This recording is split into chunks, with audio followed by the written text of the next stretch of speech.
सब अपनी जगह के ऊपर खड़े हो जाएंगे, हम परमेश्वर की आराधना में, उसकी वर्शिप में चलेंगे। नासरी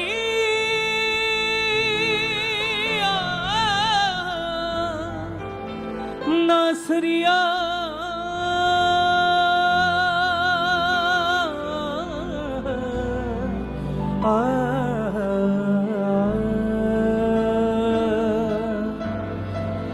खाक विचों चुक मेरे यसू ने मेरी इज्जत वदाई मेरे नासरी ने, विचों चुक इज्जत वदाई मेरे नासरी ने, खाक विचों चुक मेरे यसू ने मेरी इज्जत वदाई मेरे नासरी ने, मेरे नासरी ने, मेरे नासरी ने, मेरे नासरी ने, मेरे नासरी ने, मेरे नासरी ने, मेरे नासरी ने, मेरे नासरी ने, मेरे नासरी ने।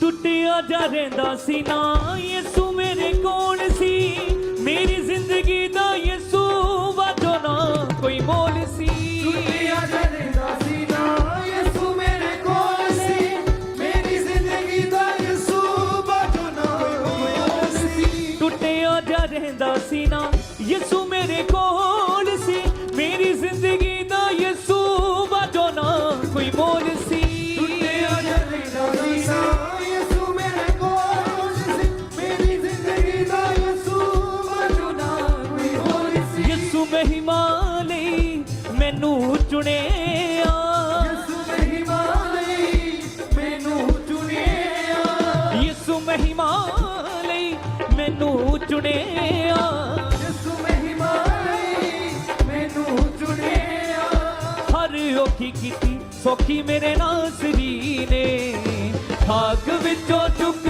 मेरे यसू ने मेरी इज्जत वधाई मेरे नासरी ने, खाक विचों चुक मेरे यसू ने मेरी इज्जत वधाई मेरे नासरी ने, मेरे नासरी ने, मेरे नासरी ने, नासरी ने, मेरे नासरी ने, मेरे नासरी ने, मेरे नासरी ने, नासरी ने, मेरे नासरी ने।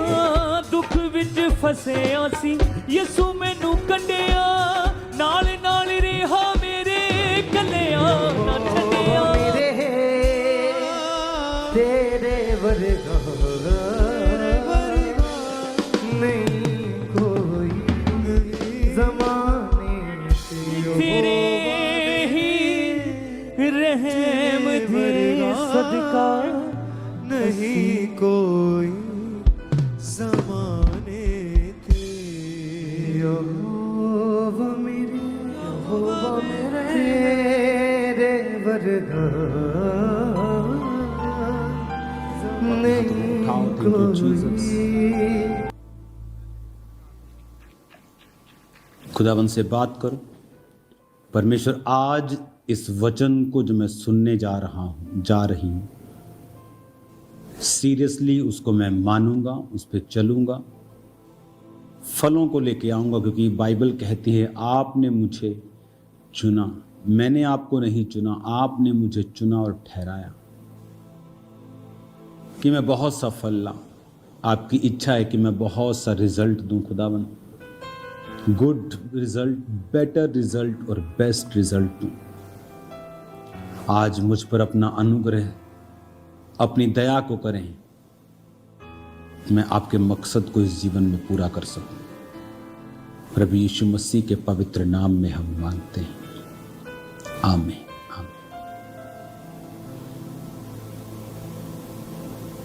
अपनी सीटों पर बैठकर अपने बाइबल को उठाकर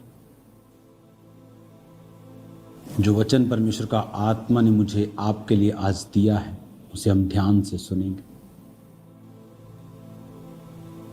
प्रभु यीशु मसीह ने कहा, मेरा राज्य यहाँ का नहीं। अगर हम यहाँ का राज्य बनाना चाहते तो हम लड़ते। इसीलिए क्रिश्चियन किसी के साथ लड़ते नहीं, क्योंकि उनका राज्य इस धरती का नहीं, उनका राज्य स्वर्गीय है। खुदावन आज जितने इस वचन को सुने तेरे स्वर्गीय राज्य के लिए काम करने पाए, प्रभु यीशु मसीह के नाम में, आमीन आमीन। हालेलुया। जब जीसस क्राइस्ट लोगों को खाना खिला रहे थे,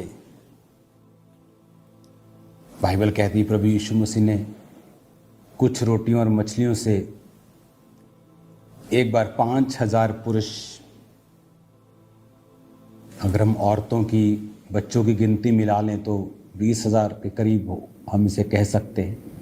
एक बार 4,000 पुरुष यानी 15-16,000 टोटल गिनती, कुछ ही रोटी और कुछ ही मछलियों से जब इनको खाना खिलाया,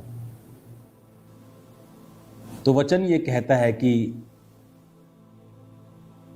लोगों को अभी भी समझ नहीं आ रहा था कि प्रभु यीशु मसीह का मकसद क्या है। उन्हें लगा परमेश्वर के पीछे एक बड़ी बड़ी भीड़ रहती है, ये लोगों का बहुत चहेता है, बहुत पॉपुलर है, खिला सकता है, भविष्यवाणी कर सकता है, उनको चंगा कर सकता है, उनकी अगुवाई कर सकता है, बड़ा शानदार ऑरा है। तो बाइबल कहती है लोग उसे राजा बनाने के लिए, पकड़ने के लिए आ रहे थे। उनको अभी भी लगता था कि परमेश्वर का मकसद यही है कि पहले परमेश्वर लोगों को अपनी ओर करेगा और फिर एक दिन तलवार उठाएगा और कहेगा, आ जाओ भी, ਚੱਕ दिए ਆਪਾਂ ਸਾਰਿਆਂ ਨੂੰ, मार दिए सारिਆਂ ਨੂੰ, और मैं राजा ਤੁਹਾਡਾ और तू ही मेरी प्रजा। लेकिन यीशु मसीह ने जब देखा कि वो मुझे राजा बनाने के लिए, पकड़ने के लिए आ रहे हैं, आज वचन तो कुछ और था, लेकिन परमेश्वर के आत्मा ने आपके लिए वचन चेंज कर दिया। तो बाइबल कहती जब परमेश्वर को राजा बनाने के लिए पकड़ने वाले थे तो परमेश्वर वहां से चले गए। चेलों को भी यही लगता था, चेलों को भी लगता कि हम 12 चेले हैं, 12 तरह की कैबिनेट होगी, मैं गृह मंत्री, तू वित्त मंत्री, तो उनमें आपस में बात चलती थी कि हमें बड़ा कौन है, ताकि जब परमेश्वर कहे कि आज से मैं तुम्हारा राजा हूं तो सबसे बड़ा पद उसके बाद कौन लेगा, गृह मंत्री कौन होगा, वित्त मंत्री कौन होगा, कृषि मंत्री कौन होगा, मुख्य पद कौन लेगा। और यहाँ तक कि याकूब यूहन्ना की मम्मी परमेश्वर के पास आके बोलती, परमेश्वर जब तू अपने राज्य में जाए तो मेरे बेटे एक को दाहिने और एक को बाहिने बिठाना। परमेश्वर ने कहा, तू जानती है तू क्या मांगती है, क्या मेरे दाहिने और बाहिने बिठाना परमेश्वर का काम है कि मेरा? क्योंकि उनको लगता था कि दाहिने बाहिने मंत्री होंगे, लेकिन जीसस ने कहा मेरे दाहिने और बाहिने डाकू होंगे जिनको मेरे साथ क्रूस के ऊपर चढ़ाया जाएगा। इसलिए परमेश्वर ने कहा था, जो प्याला मैं पीने वाला हूं क्या तुम पी सकती हो? कहते प्रभु हम पी सकते हैं। हाँ कोई नहीं प्रभु, बोझ तो बहुत होना इन्नी वड्डे लोगों का, पर कोई नहीं।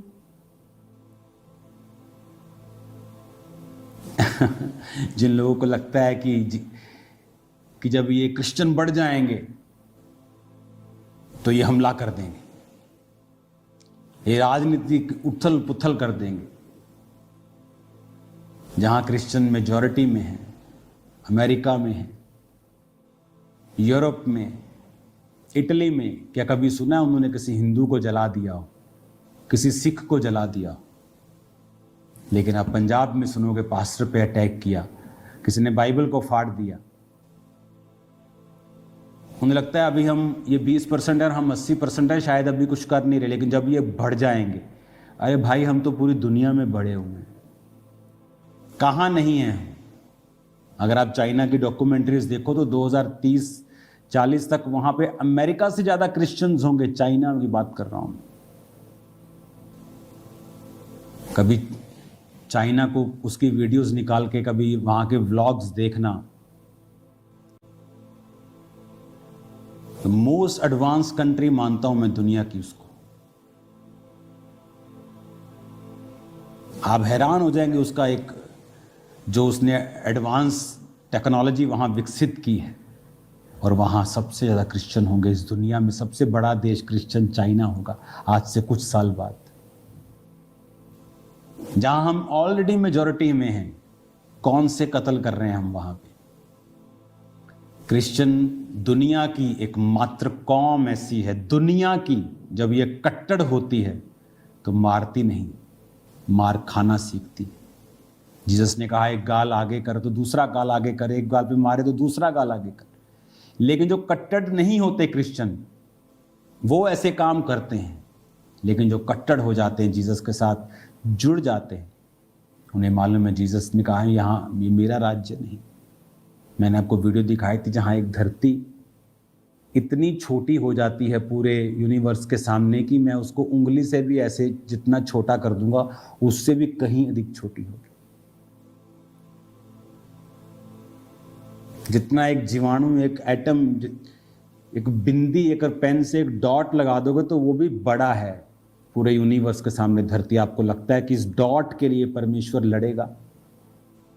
वो आपसे प्यार करता है। उसने कहा मेरा राज्य ये धरती ये डॉट का नहीं है, ये छोटा नहीं, मुझे छोटा परमेश्वर मत बनाओ। उसका राज्य बड़ा है, उसका राज्य आत्मिक है। वो आपको आत्मिक दृष्टि से बदलना चाहता है। अगर क्रिश्चियन लोगों का कुछ और एजेंडा होता तो आज इंडिया में बहुत से स्टेट्स हैं जहां 90% क्रिश्चियंस हैं। कितनी खबरें हम सुनते हैं कि वहां पे किसी दूसरे धर्म के व्यक्ति को मारा गया हो, लेकिन क्रिश्चियंस पे अटैक होते आपने कितनी खबरें आप सुनते हैं। लेकिन फिर भी क्रिश्चियंस ये जानते हैं कि जब हम पिता के राज्य को स्थापित करेंगे, हम वो कौम नहीं हैं जो कहेंगे कि हम तुम्हें मार देंगे, तुम यीशु को नहीं मानोगे, तुम्हारा कत्ल कर देंगे। जीसस की कौम अलग कौम है। ये प्यार करने वाले लोग हैं, ये शिक्षा फैलाने वाले, हीलिंग देने वाले, हॉस्पिटल्स खोलने वाले, चैरिटी करने वाले लोग हैं। इनका राज्य अलग है। और अब आपको ये मालूम है कि परमेश्वर ने आपको अपने राज्य को फैलाने के लिए बुलाया है। आज क्यों दुनिया क्रिश्चियंस भी कुछ सेटिस्फाइड नहीं है अपनी लाइफ से, अपनी ज़िंदगी में वो खालीपन को महसूस करते हैं। उन्हें लगता है कि चर्च आ गया ना, मैं एहसान कर दिया तुम लोगों के ऊपर, चर्च के ऊपर, परमेश्वर के ऊपर एहसान कर दिया। इस तरह से पफ होकर, फूल कर वो चर्च में बैठते हैं। और उन्हें पूछो कितने लोगों को आपने इस हफ्ते बचाया, कितने लोगों को आपने सुसमाचार सुनाया है, किस चौक में आप सुसमाचार लेके गए हो, किस जगह पे आप सुसमाचार लेके गए हो, किस पड़ोसी को, किस दोस्त को आपने परमेश्वर के बारे में स्पेशली बताया है, उन्हें इनवाइट किया है चर्च के लिए, प्रभु के राज्य के लिए क्या काम किया आपने इस हफ्ते। वो जो सब कुछ ठुकरा कर, वो राजा की कुर्सी हो, वो खरबों रुपया हो, शैतान ने परमेश्वर को जगत के राज्य दिखाए, सब कुछ परमेश्वर ने ठुकरा दिया परमेश्वर का राज्य, आत्मिक राज्य स्थापित करने के लिए। इसलिए उसने कहा मन फिराओ, क्योंकि परमेश्वर का राज्य आ गया। यानी प्रभु का राज्य आ गया तो मन फिराना है, कपड़े चेंज नहीं करने। कितने आप में से लोग हैं जो परमेश्वर के राज्य को आगे लेके जा रहे हैं, अपने पैसों से, अपने प्रेयर से, अपने सुसमाचार से, इवेंजलिज्म से। और फिर हम कहते हैं कि हमारी लाइफ में परमेश्वर ये वाली बरकत क्यों नहीं, मेरे परिवार में ये प्रॉब्लम क्यों है, ये स्ट्रगल क्यों है। कोई राजनीति में इतना बिजी, उसे लगता है कि यही सेवा है। वो सेवा नहीं है, वो सेकंड कॉलिंग है आपकी, as a doctor, as a engineer, as a businessman, as a job person, कि आप अपने परिवार का पेट पाल सके। वचन कहता है कलीसिया की रखवाली तू नहीं कर सकता अगर तू अपने परिवार का पेट नहीं पाल सकता। लेकिन हमारा फर्स्ट मकसद है सुसमाचार को लेके जाना, जीसस के बारे में बताना उन्हें। क्योंकि प्रॉब्लम यह है कि आज लोग जीवित चर्चों का हिस्सा नहीं है। चर्च उनके लिए बहुत छोटा मैटर है, उनके पास्टर के लिए उनके प्रति कोई इज्जत नहीं है। मैं ऐसे चर्चिस को जानता हूँ, जहां विश्वासी पास्टर्स को अलग अलग तरह की सलाहें दे रहे होते हैं। इसीलिए वो बरकत में नहीं है, क्योंकि आपको अगुए के अधीन रहना है। आपको एक मिशन, एक विजन दिया जाता है, उसके अधीन होकर आपको परमेश्वर के राज्य को बनाना है। वो राज्य आत्मिक है, वो राज्य हीलिंग है, डिलीवरेंस है, साल्वेशन है, पापों से मुक्ति है।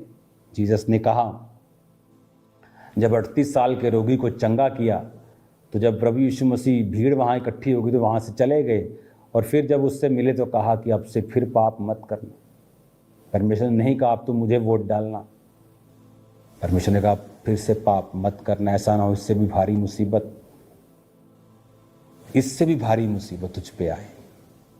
उसका राज्य आत्मिक है, वो आत्मा की बातें करता है।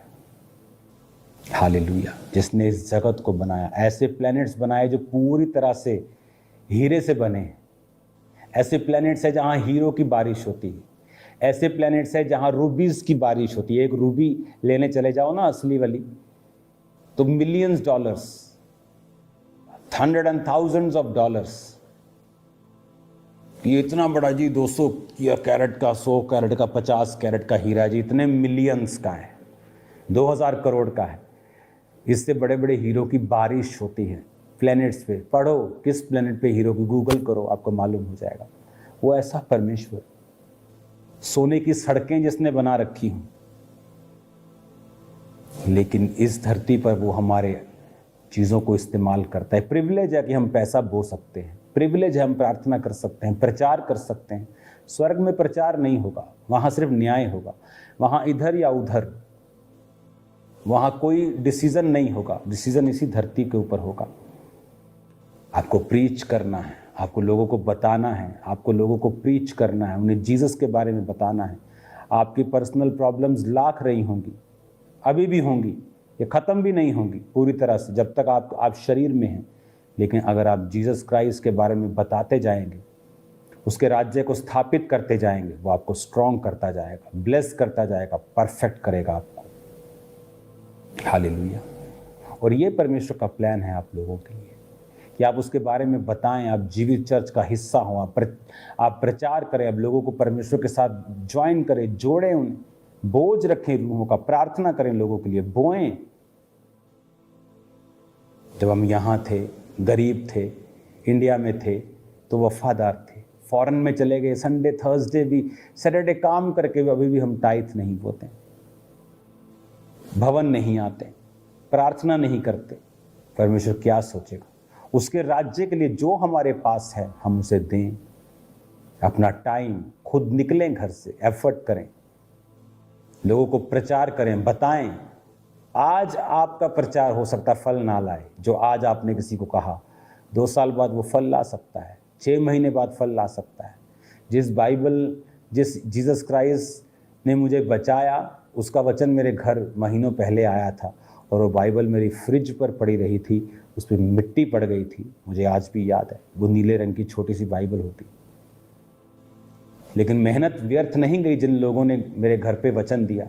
जिस बहन के द्वारा मेरे घर पे वचन आया था और मेरे माता पिता उसके घर में जाते थे चर्च में, आज वो दुनिया में नहीं है शारीरिक रूप में, लेकिन वो वचन जो कितने महीनों पहले घर में आया और मैंने रिजेक्ट कर दिया, एक दिन उसी वचन ने मुझे बचाया। हालेलुया। उसने अपने एक वॉलंटियर को भेजा, जा और उनके घर, उसने भी गिव अप नहीं किया, तो परमेश्वर ने देखो क्या काम किया। सुसमाचार को फैलाएं, जाएं, निकलें। अगले हफ्ते बड़ी मीटिंग्स है, लोगों को इनवाइट करें, बताएं उनको, बैठे मत रहें। खुदावंद के दिल में जाने का ये तरीका है।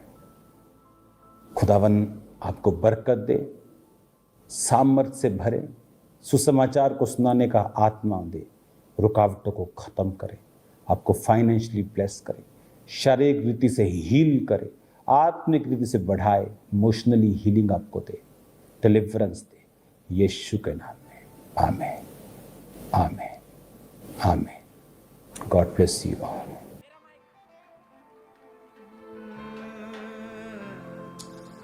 मेरे यीशु तू मेरी कुव्वत है, मेरे यीशु तू मेरी कुव्वत